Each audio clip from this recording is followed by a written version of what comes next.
Subscribe करें हमारे YouTube channel को और बेल आइकन को प्रेस करें हमारे लेटेस्ट वीडियोस को देखने के लिए।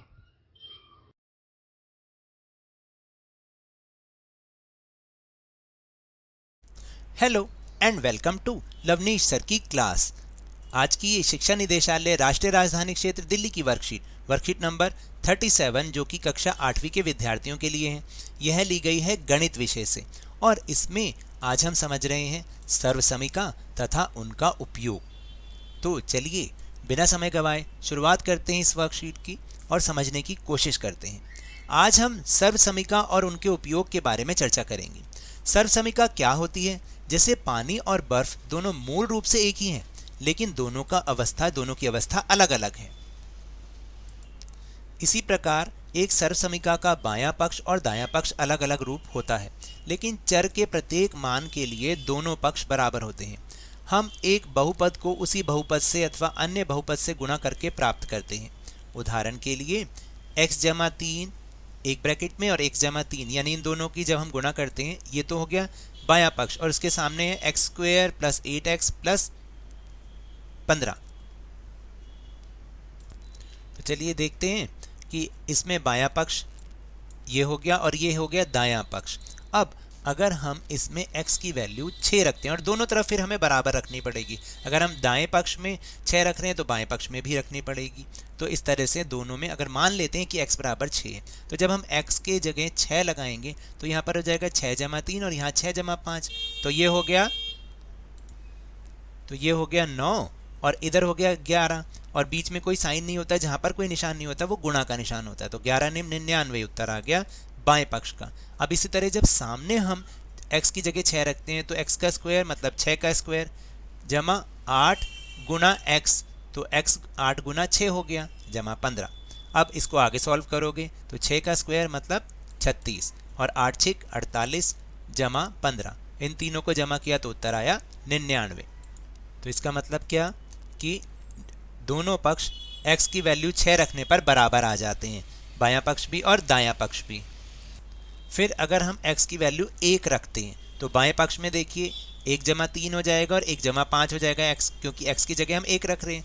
तो यहाँ पर 4 आया, यहाँ पे 6 और बीच में कोई निशान नहीं तो गुणा, तो 4 6 24 हो गया। इसी तरह यहाँ पर भी जब x की वैल्यू 1 रखते हैं 1 रखते हैं तो 1 का स्क्वायर 8 गुना 1 15। आगे सॉल्व करोगे 1 का स्क्वायर हमेशा 1 ही होता है, 8 एकम 8 जमा 15, तो 15 और 8 23 और 1 24। तो 1 की वैल्यू मतलब x की वैल्यू 1 रखने पर भी दोनों पक्ष बराबर हो जाते हैं।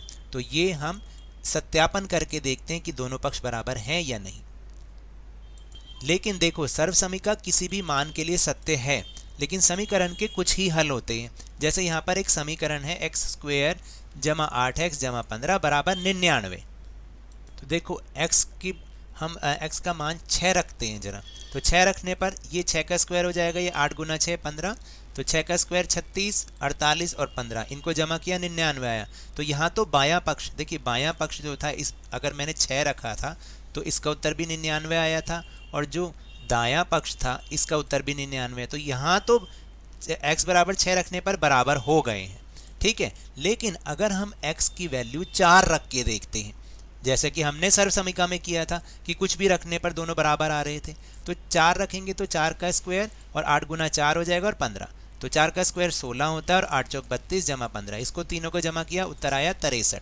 तो देखो x बराबर 4 रखने पर बायां पक्ष तो आया 63 और दायां पक्ष था 99, क्या दोनों बराबर हैं? नहीं। तो इसका मतलब x का वैल्यू अगर हम 4 रखते हैं तो वो समीकरण का हल नहीं होगा। इसलिए आपको बोला कि समीकरण के कुछ ही हल होते हैं, जबकि सर्वसमीका किसी भी मान के लिए सत्य होती है, चाहे कोई भी मान रख लो उसमें दोनों पक्ष बराबर रहेंगे।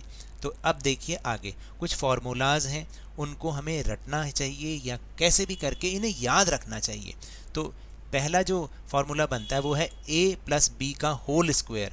तो इसको जब हम सॉल्व करते हैं तो इसका उत्तर आता है a स्क्वायर जमा 2ab जमा b की स्क्वायर। अब ये कैसे आया आप जरा ध्यान से देखिए, a प्लस बी का जो होल स्क्वायर है इसको हम ऐसे भी लिख सकते हैं, a जमा बी गुणा a जमा बी, a जमा बी, इसको हम ऐसे भी लिख सकते हैं। तो मैंने आपको सिखाया था पिछली वर्कशीट में ए को इसके साथ भी गुणा करना है, ए को इसके साथ भी गुणा करना है, बी को इसके साथ गुणा करना है और बी को इसके साथ भी। तो अपने आप से जब आप सॉल्व करोगे तो यही उत्तर आ जाएगा। तो ये एक हमारा फॉर्मूला बन जाता है। फिर दूसरा फॉर्मूला है a माइनस बी का होल स्क्वायर। इसको जब आप सॉल्व करोगे तो उत्तर आता है a square minus 2ab plus B की स्क्वायर। दोनों में सिर्फ इतना फ़र्क है कि यहाँ पर प्लस आता है और यहाँ पर माइनस आता है, तो इसको आप अच्छे से याद करना। फिर तीसरा फार्मूला बनता है a प्लस बी और a माइनस बी, इसकी गुणा करनी है। तो देखो मैंने आपको समझाया था कि वही वाला इसमें फार्मूला लगेगा कि a को इससे भी गुणा करेंगे, a को b से भी गुणा करेंगे, फिर b को a से और b को b से। तो जब इसको करके देख लो आप, a को a से किया a स्क्वायर बन गया, फिर a को b से किया माइनस b से किया तो क्या बन गया माइनस ab, फिर b को a से किया प्लस बी ए या ए बी ही कह दो, बी ए बी ए की बात है, और फिर क्या हो जाएगा माइनस बी का स्क्वायर। तो माइनस के ए बी से प्लस का ए बी कट गया, तो क्या बचा ए स्क्वायर माइनस बी स्क्वायर, और यही इसका उत्तर होता है। फिर इस तरह से ए एक्स प्लस ए और एक्स प्लस बी, इसका फॉर्मूला तो आप अच्छे से रट लो, क्या होगा X square plus A B multiply by X यानी गुणा में एक्स और जमा ए बी। तो अगर आप ये चारों फार्मूले याद कर लोगे बहुत अच्छी तरीके से तो आप इनका कोई भी उत्तर बहुत आराम से निकाल सकते हो, किसी भी प्रश्न को आप हल कर सकते हो, क्योंकि यही चारों फार्मूले इसमें लगेंगे। तो देखिए अब हम उदाहरण की सहायता से भी समझ के देख लेते हैं कि y प्लस 5 उचित सर्व समीकरण का उपयोग करते हुए हल कीजिए। अब जैसे मैंने आपको बताया था कि अगर दोनों एक जैसे हैं y जमा 5 y जमा 5 और बीच में है गुणा का निशान, तो इसको हम ऐसे भी लिख सकते हैं y जमा 5 और इसका होल स्क्वायर। अब इसमें फॉर्मूला कौन सा यूज़ होगा, ये वाला a प्लस बी की होल स्क्वायर वाला, जिसका आगे मान था a स्क्वायर जमा 2ab प्लस बी स्क्वायर। अब इस फार्मूले में क्या करना है, जो ऊपर वाली वैल्यू है ये a हो गया और ये b हो गया, इसको आपको लगाना है सिर्फ। तो देखिए a की जगह आ गया वाई स्क्वायर, 2 तो पहले से ही लिखना है, फिर a की जगह क्या आ जाएगा आप बताइए, 2 गुणा y और b का मान है यहाँ पर क्या है 5, तो गुणा 5, तो 2ab का मतलब 2 गुना y गुना 5 और जमा b की स्क्वायर की जगह आ जाएगा 5 का स्क्वायर, तो ये तो y का स्क्वायर ही रहेगा। यहाँ पर आप इसको गुणा कर लोगे, 2 पंजे 10 10y और यहाँ पे 5 का स्क्वायर का मतलब होता है 25, तो उत्तर बन गया y स्क्वायर जमा 10y जमा 25। अब अगला करके देख लेते हैं, x जमा 5 x जमा 3 दोनों अलग हैं, तो जो लास्ट वाला फार्मूला किया था वही इसमें लगेगा कि x plus A plus multiply by X plus B. इसको जब हम खोलते हैं तो ये आता है एक्स स्क्वायर जमा ए प्लस बी, यहाँ पर x भी आएगा प्लस ए बी, इसकी जगह वैल्यूज़ को पुट करोगे तो एक्स स्क्वायर जमा ए बी की जगह 5 जमा 3 x बाहर ही आ जाएगा प्लस ए बी क्या हो गया यहाँ पर, ये a हो गया ये b हो गया, तो 5 दिया 15। तो और फिर आगे इसको हल करोगे, एक्स स्क्वायर 5 जमा 3 8 x जमा 15। तो आप फॉर्मूले में सिर्फ वैल्यूज़ को आपको लगाना है और कुछ नहीं करना। फिर तीसरा प्रश्न है कि हल करें 3a माइनस 2b का होल स्क्वायर, तो इसमें हम कौन सा फार्मूला, ये वाला फार्मूला यूज़ करेंगे। अभी ऊपर हमने समझा है कि इसको खोल के क्या आता है, उत्तर ये बनता है a square minus 2ab plus B square. अब इनकी जगह ए बी की जगह आप जो सवाल में वैल्यू है, जैसे ये बन गया a और ये बन गया b, इनको बस लगाते चलिए और उसको सॉल्व करते चलिए। तो a की जगह आ जाएगा 3a की स्क्वायर, 2ab की जगह 2ab का मतलब होता है 2 गुणा a गुना b, इसका मतलब ये होता है। अब ऐसे ही आपने फार्मूले की तरह इसमें वैल्यू लगानी है, तो 2a की जगह 3a आ जाएगा और b की जगह 2b आ जाएगा क्योंकि उसका मान ही उतना है, और y की स्क्वायर की जगह आ जाएगा 2b का स्क्वायर। तो 3a का स्क्वायर का मतलब 9a स्क्वायर, 2 तिया 6 दूनी 12ab माइनस का रहेगा क्योंकि माइनस फार्मूले से ही आया है, और 2b स्क्वायर का मतलब 4b स्क्वायर। तो इस तरह से ये इसका उत्तर बन जाएगा। अब चौथा प्रश्न, 4z minus 3y 4z plus 3y। अब इसको आपको सॉल्व करना है, तो हम जब इसको करते हैं तो इसका फार्मूला बनता है a का स्क्वायर माइनस b का स्क्वायर, सिंपल। अब a की जगह देखो 4z लगाया, b की जगह 3y लगाया, और इस तरह से हम इसको सॉल्व करेंगे। और सॉल्व कैसे करते हैं, इसको इससे भी गुणा करना है, इसको इससे भी गुणा करना है, इसको इससे गुणा करना है और इसको इससे भी गुणा करना है। और आप करके देखोगे तो यही उत्तर आएगा। कैसे आएगा? 4z गुना 4z कितना होता है? 16, 4 चौक 16 जेड स्क्वायर। फिर 4z को 3y से गुना करोगे तो आएगा 4 तिया 12, माइनस का आएगा 12zy। फिर 3 चौक 12yz प्लस का आएगा 12yz और 3 तिया 9 और 9y स्क्वायर आ जाएगा माइनस का, क्योंकि एक में माइनस है। ठीक है, अब इस 12 माइनस के 12zy से प्लस का 12yz कट जाएगा तो रह गया कितना? 16z square minus 9y square. इस तरह से हम इसको हल करेंगे। So the time for practice. चलिए अब है अभ्यास का समय। So please take out your maths notebook. So सबसे पहला जो क्वेश्चन है वो है 5x माइनस 4y का होल स्क्वायर। तो अब याद कीजिए कि इसमें हमने कौन सा फॉर्मूला यूज किया था? a माइनस बी का होल स्क्वायर, ये फार्मूला यूज किया था। और इसको हमने कैसे फिर आगे सॉल्व किया था? a square minus 2ab plus b square, ऐसे ही किया था हमने। तो बस अब a और b की जगह वैल्यूज को लगा दीजिए, वैल्यूज को पुट कर दीजिए। तो a की जगह आ जाएगा 5x स्क्वायर माइनस 2, फिर बीच में गुणा, a की जगह फिर 5x, b की जगह गुणा में 4y और प्लस 4y स्क्वायर। इस तरह से हम लिखेंगे। तो 5x स्क्वायर ऐसे लिखेंगे इसको। अब आगे इसको आप सॉल्व कर दीजिए। 5 का स्क्वायर 25x स्क्वायर और ये इसको मल्टीप्लाई करेंगे। 2 5 10 और 10 4 40, यानी 2 पंजे 10 और 10 चौक 40।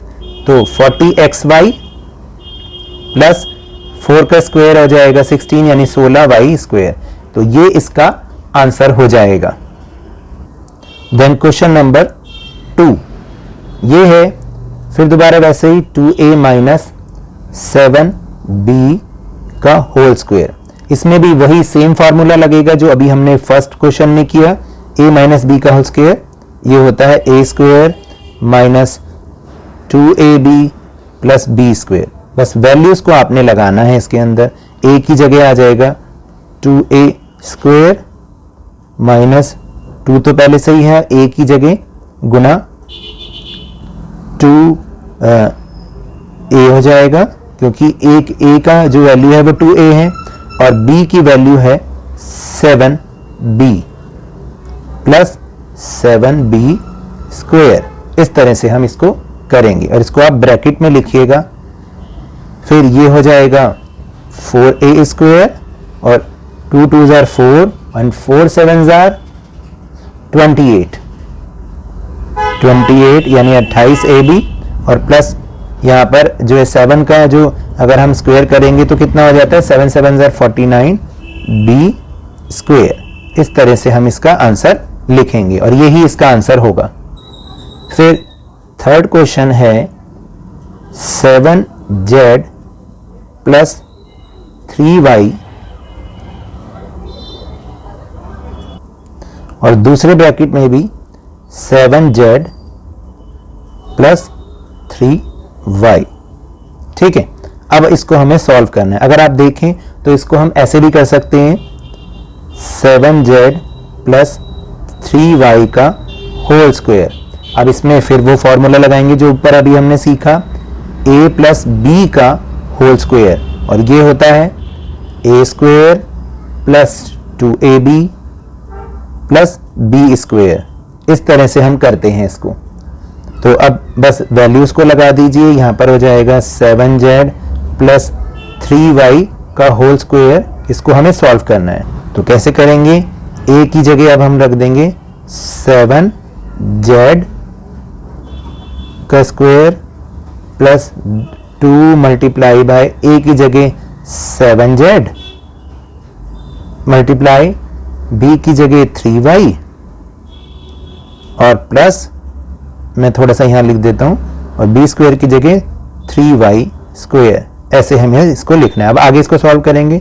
7 का स्क्वायर होता है 49 जेड स्क्वायर प्लस 2 सत्ते 14 तिया 42, यानी 2 7 जार 40, 14 3 जार 42 जेड वाई प्लस 3 का स्क्वायर होता है 9y स्क्वायर। ये इसका आंसर हो जाएगा। फिर फोर्थ क्वेश्चन है z plus 4 plus z plus 5, यानी z जमा 4 z जमा 5। इसके लिए कौन सा फॉर्मूला लगेगा? जो ऊपर हमने किया था x प्लस a और x प्लस b, इसका फॉर्मूला याद कीजिए। इसका फॉर्मूला था X square plus a plus B X plus A B. तो बस इस फॉर्मूले को याद कीजिए और इसमें वैल्यूज को लगाइए। देखिए वैल्यूज को लगाइए, z प्लस 4 z प्लस 5। अब क्या लिखना है? पहला जो है वो यहां पर आ जाएगा z square plus A B की जगह क्या आ जाएगा 4 प्लस 5 ब्रैकेट में, और बाहर आ जाएगा z इस तरह से, और प्लस का साइन ए बी की वैल्यू, ए का मतलब है 4 और बी का मतलब है 5। अब इसको आगे सॉल्व करेंगे। z square plus 9z plus 20, और यही हमारा आंसर है।